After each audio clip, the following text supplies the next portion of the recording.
Okay, perfect. So we have about 10 of us in the room right now. Pardon the noise you hear from my side. There's construction going on all sides of my house. Apologize for that. Yeah, so since we're just 10 of us, I think some of us, or at least I don't need to introduce myself. Could we just very quickly, maybe in like 2 minutes, tell us who you are and where you're from so that we have a little bit of context to this discussion. So from the participant list, I will just call out the names and then maybe that's the most efficient way of going about it. Georgia, would you like to start with yourself? Sure, very briefly. So my name is Georgia Rambendi. I'm the head of the IUC coordination unit based here in Brussels. Thank you. We have Deshpat Lama.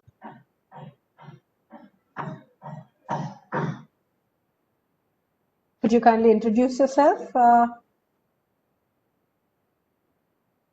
Okay, I guess we would wait for Mr. Deshpat Lama to introduce in a bit. We have Ms. Divya. Everyone, this is Divya Sharma. I am Executive Director of Climate Group in India.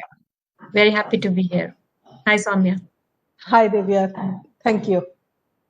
We have Camilla Christensen Rai from the UD. Yes, hi, I'm Camilla Christensen Rai. I'm working at the delegation, EU delegation here in New Delhi.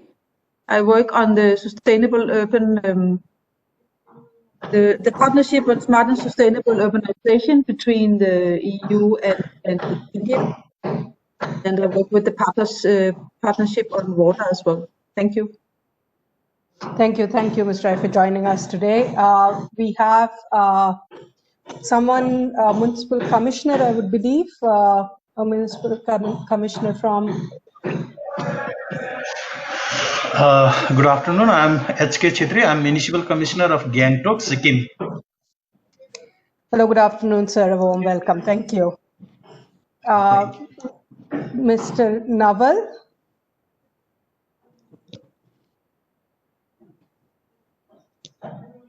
Okay, Mr. Neelab.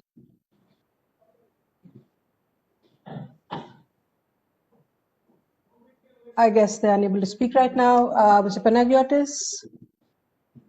Good morning, good afternoon. I'm Panagiotis Karamanos, responsible for IUC India project. Thank you, Panagiotis. And Ms. Paolo. Good morning, good afternoon to everybody. I work for the European Commission Joint Research Center and I'm supporting the India IUC program with technical expertise with my team. Thank you.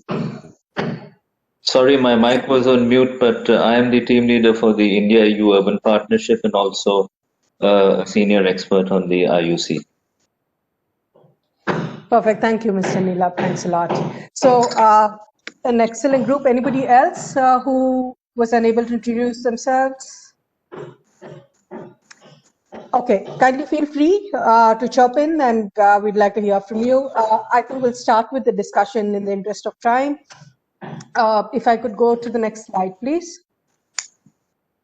I don't have control of the slides, I believe. Okay, so the intent of this discussion was basically to get a sense of what is it that you're, how is it that you're working in your city towards climate mitigation? What are the processes and where do you stand currently? And mainly focusing on the institutional governance processes a bit. I know several of us on the group here are not from the cities. We have Mr. Chhetri representing Gangtok and I think one other gentleman, but several of us are development partners. So I think from your side also it would be useful to hear on what you are typically seeing in the cities and how is it that any of that could change or how could we make it more efficient or what is required in that sense. And so very specific questions for the discussion. How is your city working to align your emission reduction targets to national goals, if at all? And how often do you review your target and measure if your city is on track? So how often do you do an emissions inventory and see whether you're able to meet your targets? The next slide, please. So that's specifically on the targets. If we can have the next slide.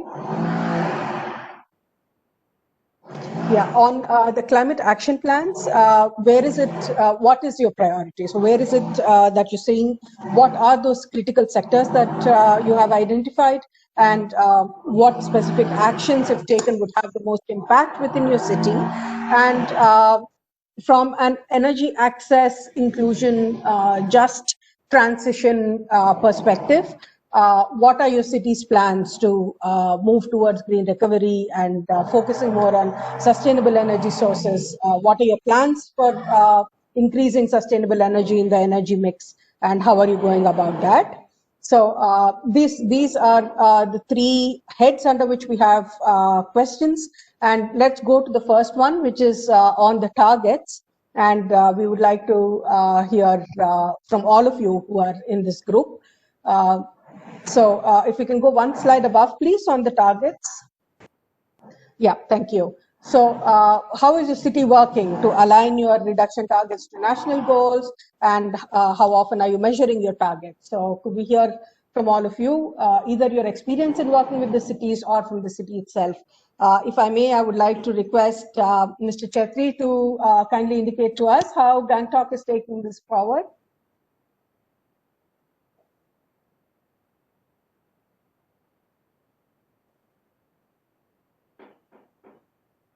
Mr. You can unmute yourself by clicking on the red icon with the little mic that you see beside your name.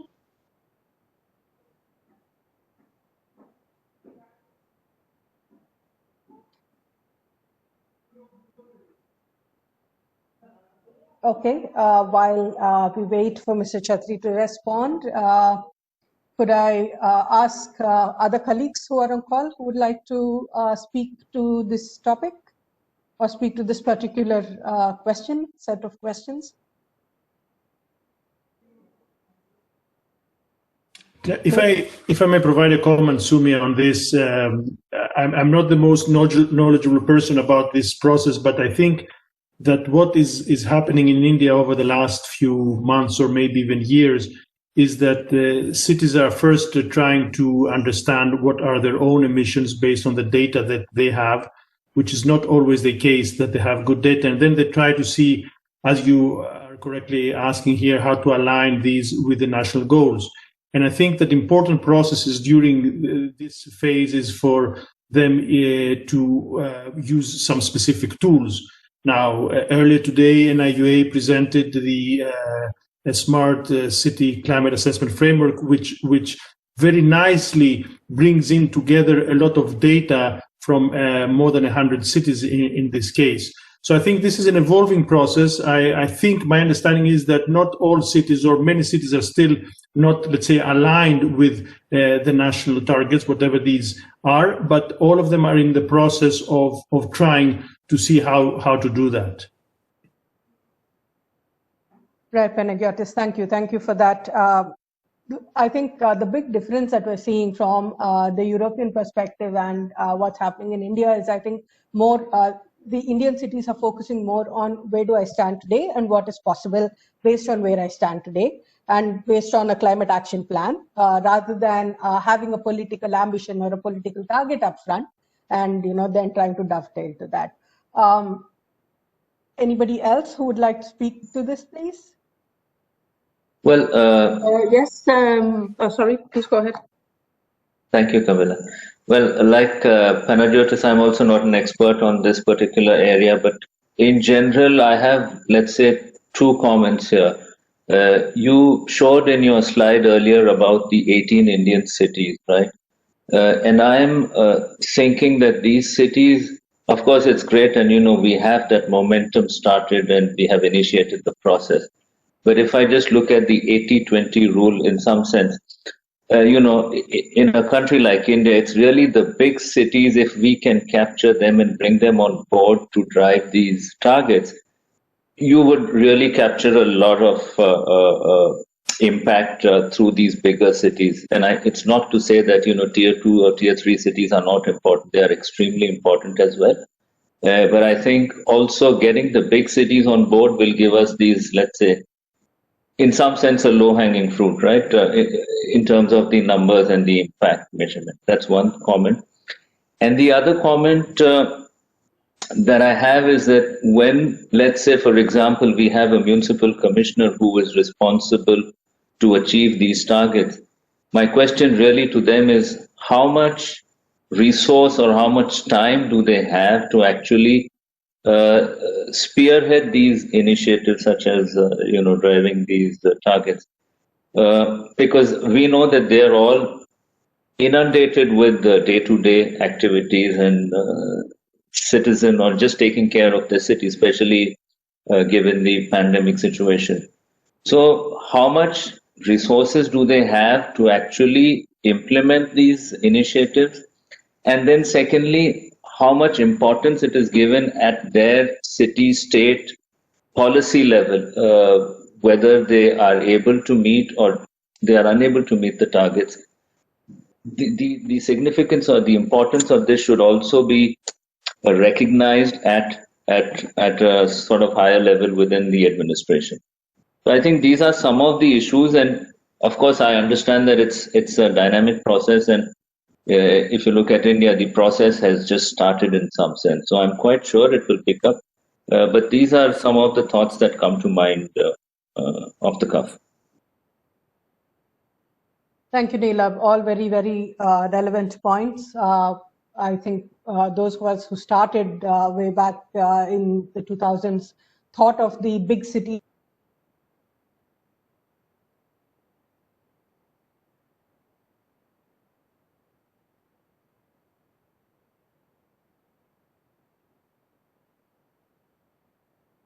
Right, I think that there might be some issue with the connection. Then maybe Paolo, I will also ask to give us your help as to support the co-moderation while Sumia gets back online. But I understand that Divya had some comments. Divya, would you like to take the floor?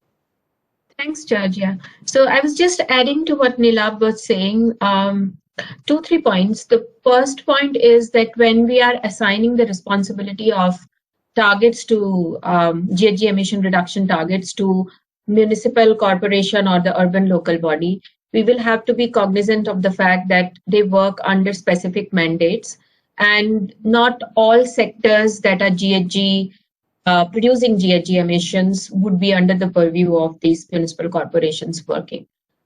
The one task that could be done perhaps over here is to look at cities preparing a climate charter of sort, where they kind of spell out their ambitions about GHG emission reduction and try to bring up a forum which involves other departments, parastatal, state level department, onto this particular platform where they can work collectively towards city GHG emission reductions and have a target set for, say, 10 years beyond and something like that.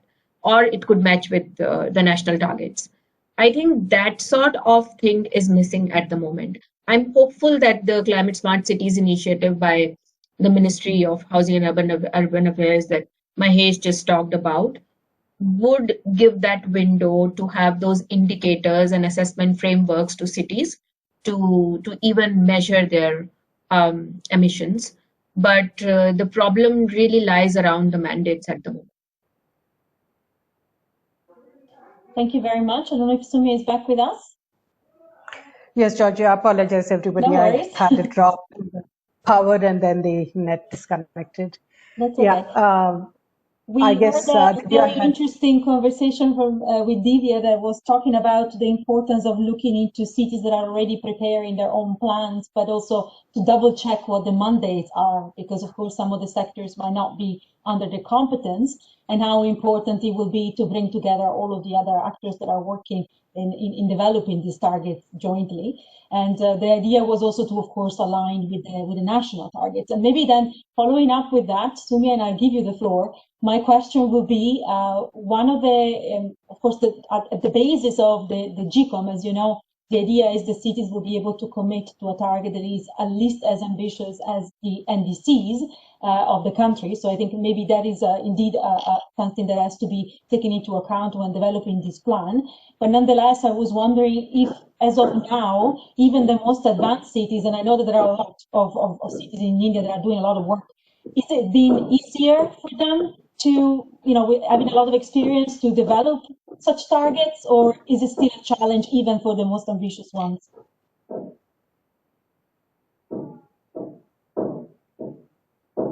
Miss, is that a question to Ms. Divya?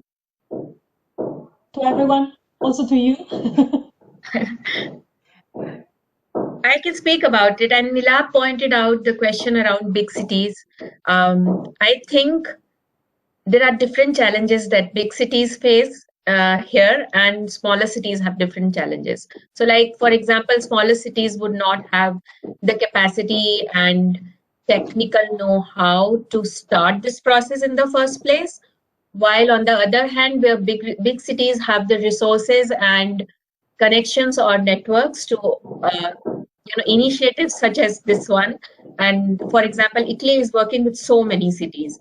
So usually bigger cities have that access, but the problem again comes down to my previous point on mandates and bringing together different departments, state level, parastatals to the fore so that one can collectively work towards GHG emission reduction. So there are several mitigation sectors that a city would entail, but the municipal corporation as such or the urban local body as such cannot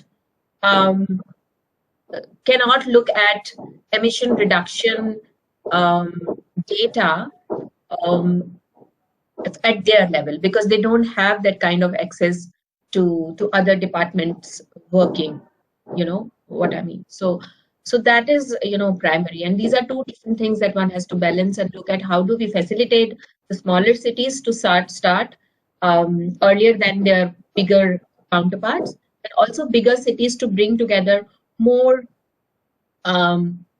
stakeholders onto one platform. And I was suggesting, Soumya, when you were not here, about perhaps looking at a charter of sorts by cities. And it could be instituted in any of the departments. It could be urban local body, it could be state level urban development department, which kind of guides this process. Right, Divya. That's true. Especially with the big cities, like you were saying, they have the access to the resources, they have the access to the network, they have the access to the technical capacity. But what is extremely challenging there is the institutionalization and the governance process. Somehow, that becomes the largest bottleneck there, irrespective of all of this. And with the smaller cities, they're more fleet-footed. So if the leadership exists and they have access to resources, they're more fleet-footed. So they are able to convene. The one big thing that the Climate Smart Cities Assessment Framework has done for the cities is somehow given them, I wouldn't go so far as to call it a mandate, but they've given them the authority in a certain way to kind of convene these different stakeholder groups. So to convene the parastatals, to get information from the DISCOMs, to get information from the so-called, the TWAD boards, the external agencies, the state level agencies, which are actually custodians of this information that you need for the emissions inventory, like you rightly said. So the CSCF has kind of given them that framework within which they can actually ask for this information and kind of get this information together. Between the first round of the CSCF and the second round, we've seen significant improvement. This has improved by the state stepping up. So the urban development departments are kind of facilitating some of this, where they are actually writing at the state level to some of these larger entities. And for example, the oil companies and, to the power sector, where they are facilitating the information down to the local authorities. So some of that has been happening as well. So I think this is a very dynamic space that we are in right now. And I think it would be good if we can take some of these lessons post the CSCF version 2 and kind of develop this guideline. It doesn't work the same way in every state. For example, Tamil Nadu is more centralized. Gujarat, the cities are able to convene on their own, whereas cities in Tamil Nadu are unable to yet.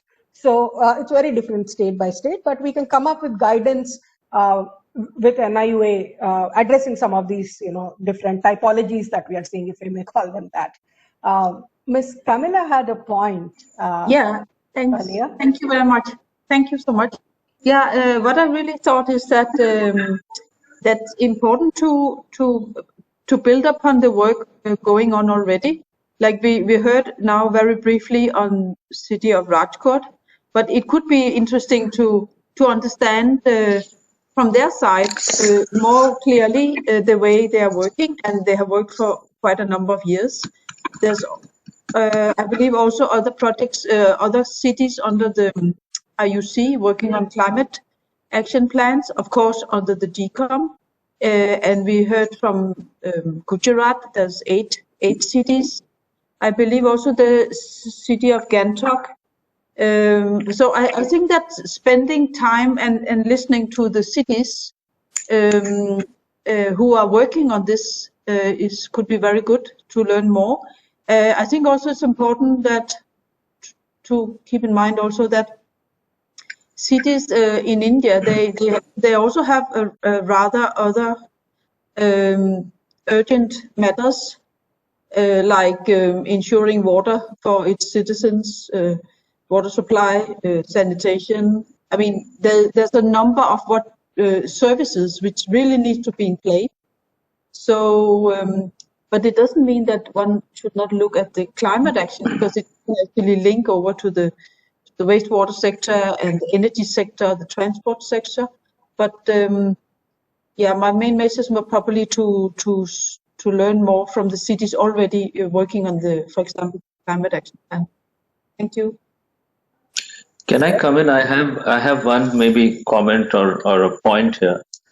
Is the budget that a commissioner has at his disposal with respect to GHG or even climate adaptation measures that he can implement? So one is doing the let's say the exercise of data collection and monitoring and analyzing. But what if the data leads to a particular project that needs to be implemented in the city? Do they then have the funds or the mandate to or easily access those funds, right? Because otherwise then it becomes an exercise which doesn't really meet the end objective. I mean, we have all the data, but if the data needs to be implemented, then there is a project that needs to be put. So for example, I live in Copenhagen. So in 2011, there was a massive cloud burst here where there was huge amount of flooding, and basically, for those of you who know a bit about Europe, they have a lot of commercial activities in the basement level. So all the basements were flooded and there was a huge economic impact. So what they have done now is for the next 30 years, they have planned adaptation measures for, based on the flood patterns and the flood forecasting throughout the city, which they will implement over the next 30 years. Now, that has come from the city of Copenhagen because they see that as a revenue loss. If they don't implement $30 billion over the next 30 years, 30 billion kroner, over the next 30 years, they will not be able to get that kind of revenue in case of such unprecedented events. So that's how it functions here, but I'm not sure whether that same kind of mandate and luxury in some sense is available to commissioners and even mayors in India. Hopefully the 74th Constitutional Amendment Act will, and I can see there's a lot of devolution happening, which I will talk a bit tomorrow in the session that we have tomorrow as well. I can see that it's on its way, but maybe the pace has to be hastened a bit, in my opinion. Thank you, Neelab. Thank you for that. I don't know if we have the time, but I have a slide actually where we have exactly what is the budget that a city requires for the next 5 years, and how much from the municipal budget are those climate action plans going to be funded. Which of those climate actions have actually to be funded through public-private partnerships, and which of those are then dovetailed also for co-financing through the Amrut and Smart Cities missions. So there is this thinking within the cities, and this has been happening. where a 5-year climate action plan, I right now have a list of about 6 cities, which are actually taking a 5-year action plan, breaking it down into municipal budgets, and seeing what is coming from the municipal budgets and seeing what it is that can go to the larger missions and the public-private partnerships. This is possible. There is a mandate, and it has started, and it is actually working quite well. We will be coming up with a monitoring report verification report on that, both from a mitigation of actions point of view as well as from the finance devolution for that, and from where is it that they got their climate finance. Just speaking to what Ms. Camilla had said, Ms. Camilla, this is something that was started looking at the process, the governance process, the institutionalization process, where cities have climate core teams, which are made up of multi-departmental departmental heads from the different sectors, and they have nominated stakeholder committees. The stakeholder committees are actually nominated and convened by the municipal council through a political notification, where it is this committee that the cities go back to periodically, be it for their climate action plan or for their smart city mission implementation or whatever it is. So there are cities which are actually doing that. Surat does that, Coimbatore does that, Rajkot does that, so does Udaipur, Siliguri. All these cities do have this kind of a governance process, and we will come up, I think we'll work with the IOC team as well, and maybe a little bit of a pan-India story of how this is happening. Any other points, please? Yeah, if I may come in now. Yes, thank you. I want to inform you that as GRC, we have been working with the city of Vadodara, helping them to formulate the climate action plan, starting for the data collection. Unfortunately, the COVID crisis has not facilitated our activity there because the city is very busy with other priorities, as was already stated, so we hope to resume very soon working with them. And also we would have done some mission to the city to know the people, to help them, in a real face-to-face collaboration, but it was in 2020 was impossible. So we will continue with the city, and in the next phase of the IOC, whatever is called, the new phase starting next year, the GRC will continue to support India, and also perhaps supporting other specific cities. In addition, we're also developing a guidebook, which will illustrate basically the CRF in more details for India with some Indian expert, and we are very keen when we are draft to consult the Indian cities and also the local stakeholders like ICLEI and other organizations. That's all from my side. Thank you very much for the very interesting discussion we had in this breakout session so far. Bye. Thank you, Mr. Paolo. Very interesting, and look forward to those results and how we can, support that process.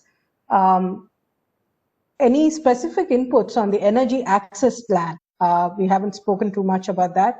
The energy access poverty pillar is something that the GCOM is looking at. Have you seen any specific actions to this effect, or how cities are using this opportunity right now of this entire pandemic, trying to look at a green recovery, or how are they furthering their sustainable energy plans, and how are they scaling them up? Any interesting thoughts?